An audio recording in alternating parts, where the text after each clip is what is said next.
की आपण राज्याचे जाणते राजे आणि अनेक भावी मुख्यमंत्री यांना घरी बसवलं, हे सगळ्यात मोठी उपलब्धी आपण मित्र आपण करून दाखवलेली आहे। ज्या ज्या महायुती सरकारने योजना राबवल्यात, निर्णय केलेत, त्या योजनेची प्रभावी अंमलबजावणी शेवटच्या माणसापर्यंत केल्यामुळेच मित्र हे आपल्याला यश मिळालेलं आहे, हे नाकारून चालणार नाही। आज आपल्या देशाची ओळख झालेली आहे आणि ती केवळ आदरणीय प्रधानमंत्री नरेंद्र मोदी साहेबांच्यामुळे शक्य झाली आणि त्याचा आपल्या सर्वांना गर्व आहे, अभिमान आहे। प्रथमतः मी आपल्या सर्वांच्या वतीने या साईनगरीमध्ये होणाऱ्या ऐतिहासिक अधिवेशनासाठी ज्यांनी हा महाविजय खेचून आणला आणि ज्यांनी आपल्याला या ठिकाणी एकत्र येण्याची संधी दिली, ते आपल्या राज्याचे लोकप्रिय मुख्यमंत्री माननीय देवेंद्रजी फडणवीस साहेब, त्यांचं मी मनापासून आपल्या सर्वांच्या वतीने स्वागत करतो, त्यांना मनापासून धन्यवाद देतो। ही भूमी संतांची आहे, अहिल्यानगरची भूमीला एक ऐतिहासिक वारसा आहे। संपूर्ण देशाला शांततेचा संदेश देणारे संत ज्ञानेश्वर महाराजांचं तीर्थक्षेत्र या जिल्ह्यामध्ये आहे। आज पुण्यश्लोक अहिल्यादेवींची त्रिशताब्दी आपण साजरी करतो, त्यांचा जन्मभूमी सुद्धा या जिल्ह्याची आहे। श्रद्धा आणि सबुरीचा संदेश देणारे ही साईबाबांची भूमी आहे आणि देशातील पहिला सहकारी साखर कारखाना काढून सहकारी चळवळीचं बीज ज्यांनी रोवलं ते पद्मश्री डॉक्टर विठ्ठलराव विखे पाटील, त्यांची ही भूमी आहे। आज या ऐतिहासिक अहमदनगर जिल्ह्यामध्ये आपण सर्व आमच्या परिवारामध्ये आलात। या मतदारसंघातील तमाम भारतीय जनता पक्षाच्या कार्यकर्त्यांना अतिशय आनंद झालेला आहे। मी सर्वांच्या वतीने राज्यातून आलेल्या सर्व आमच्या भारतीय जनता पक्षाचे पदाधिकारी आणि कार्यकर्त्यांचं मी मनपूर्वक स्वागत करतो। विधानसभेच्या निवडणुकीमध्ये ऐतिहासिक विजय आपण संपन्न करू शकलो आणि त्यामुळे तो आनंदाचा उत्सव, मला वाटतं विजय उत्सव साजरा करण्यासाठी आपण एकत्र जमलेलो आहोत।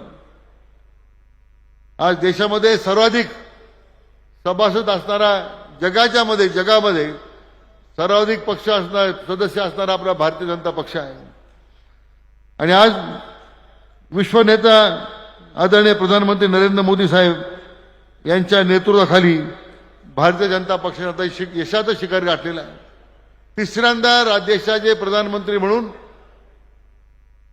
त्यांना बनण्याचा जो सन्मान मिळालेला आहे, जो बहुमान मिळालेला आहे, त्या तमाम भारतवासियांना त्याचा अभिमान आहे।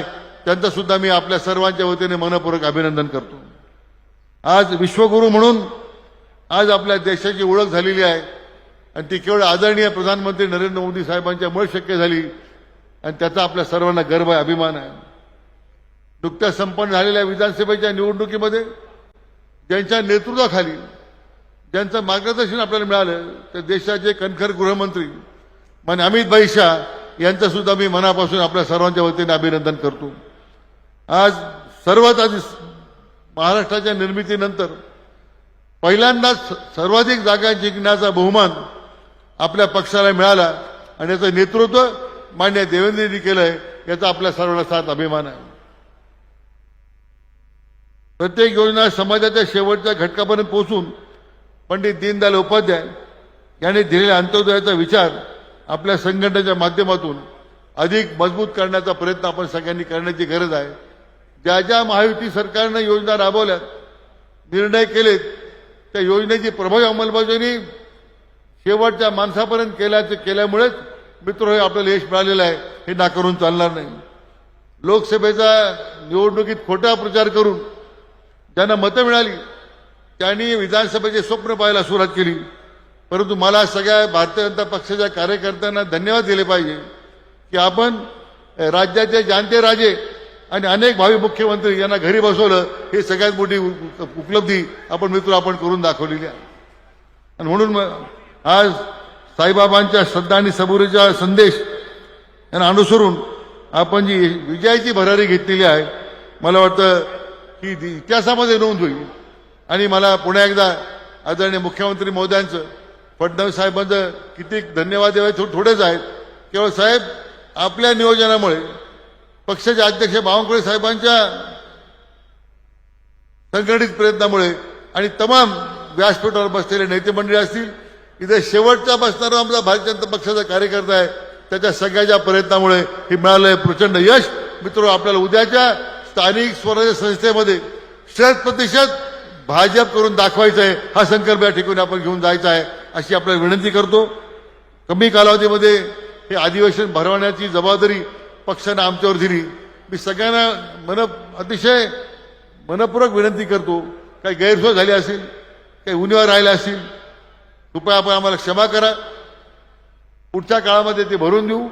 परंतु मला आनंद यासाठी आहे की हे महाधिवेशन, महाविजय संकल्प साजरा करण्यासाठी ही संधी आमच्या शिर्डी विधानसभा मतदारसंघाला दिल्याबद्दल मी भारतीय जनता पक्षाचे सर्व नेते मंडळी यांना मनापासून धन्यवाद देतो.